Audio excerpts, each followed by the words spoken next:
I used to wake up and reach for my phone before my eyes were open, not because something was waiting, just because the silence felt wrong. Being alone with my own thoughts for 30 seconds had become unbearable. You don't fall into the trap all at once. You slide in degree by degree until one day you're sitting at dinner with people you love and you're not really there. I was 23 when I realized I hadn't felt genuinely good in over a year. Not depressed, just flat, gray, like someone had turned the contrast down on everything. Before we talk about Musashi, you need to understand what was done to you. This wasn't an accident. This was the product.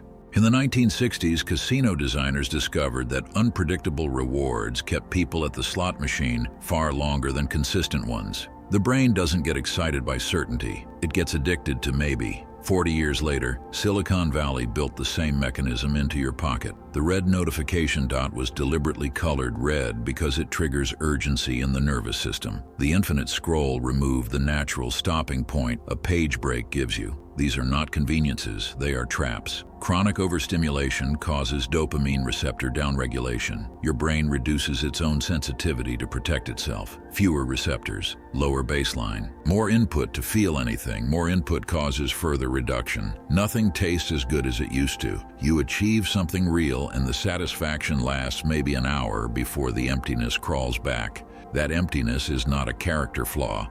It is the intended result of a system that requires your dissatisfaction to function. Musashi wandered alone for most of his life and died writing one of the most precise documents on mastery ever produced. What he understood about surrendering your reward system to external forces reads like he was describing 2026. He called men enslaved to external stimulation one simple thing: weak. The man who was forged, not born. If you've read vagabond Takahiko Inoue's manga on Musashi's life, you know the story. A violent, reckless kid who won early duels through ferocity more than skill. In one of its most brutal arcs, young Musashi sits surrounded by the aftermath of a massacre he caused, hands shaking, and realizes that strength without mastery is just violence with better aim. His inability to govern himself was the problem. That moment, the warrior looking at his own wreckage and deciding to become something different, is the actual beginning of Musashi's story. It is also the beginning of yours. The man modern life built. His name is Marcus. He's 22. Gym membership he uses inconsistently. Ambitions he talks about more than acts on. He stays up until 2 a.m. scrolling, watching videos he forgets within minutes. He'll work hard when something grips him. The problem is almost nothing grips him. He calls it being unmotivated. What he's actually describing is a dopamine system so desensitized that normal life cannot generate enough signal to hold his attention. He is not broken, he is hijacked, and hijacked systems can be reclaimed. The first move, 30 days of silence.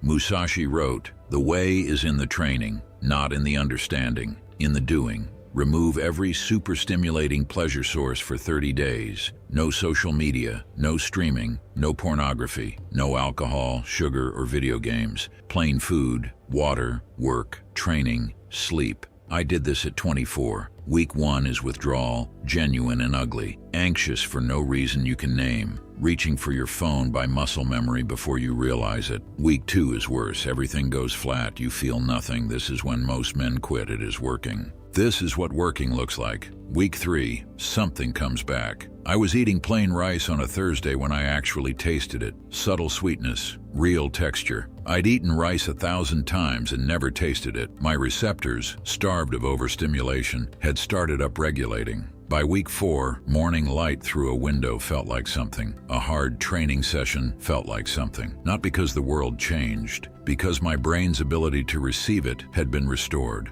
The second move, build your life low.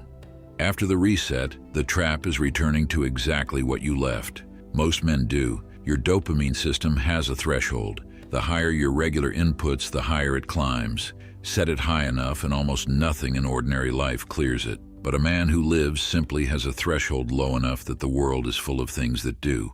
The quality of light at 6 a.m., finishing one hard thing with no one watching. Marcus restructured one thing at a time. Plain food during the week, no phone before noon, one screenless night a week. By month 4, he described his life as having texture again. Things had edges. He hadn't changed his circumstances. He'd changed his baseline. The third move, make the desire wait. There is a scene in Vagabond where young Musashi wants to challenge Sasaki Kojiro immediately. He is told to wait. He burns with it for months. When the duel finally comes, he is utterly different. The waiting changed him. The gap between desire and fulfillment is not empty space. It is training ground. When you feel the urge to check your phone, wait 20 minutes. You are teaching your nervous system that desire is information, not a command. Thirsty? Wait 30 minutes. Hungry? Wait an hour. The modern world eliminated this gap by design. Every craving has a 2-minute solution. The result is men who cannot sit with their own thoughts for 10 minutes. Musashi's patience in duels was not temperament. It was trained in thousands of small moments of choosing to wait when he could have had. The fourth move, choose the hard thing. Musashi practiced deliberate deprivation of even natural pleasures, not just cutting harmful habits, but going without things that were genuinely good and available, because choosing to do so proved something to his nervous system that words never could. The proof was this: I am not governed by comfort. Most men have never tested this. They believe they could handle hardship if it came, but they've never chosen it. The difference between believing you are strong and knowing it is the distance between a sword never used and one that has been. Pick the thing you rely on most, not your obvious addiction, the thing you'd most resist giving up. Give it up for 30 days, not for health, to prove you are in charge of it. A man who cannot choose his own discomfort will have discomfort chosen for him by systems that profit from his weakness. By his 40s, Musashi had built something no temptation could touch. Not willpower, not suppression, actual freedom.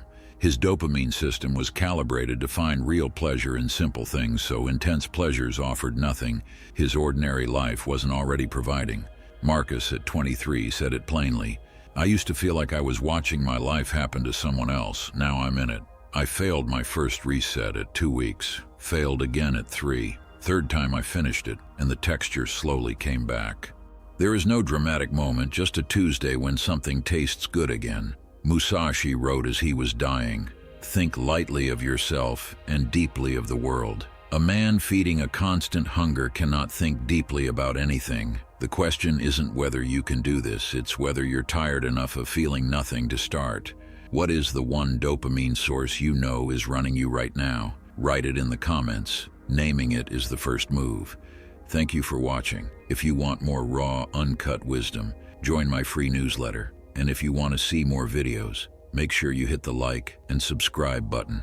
I'll see you in the next one.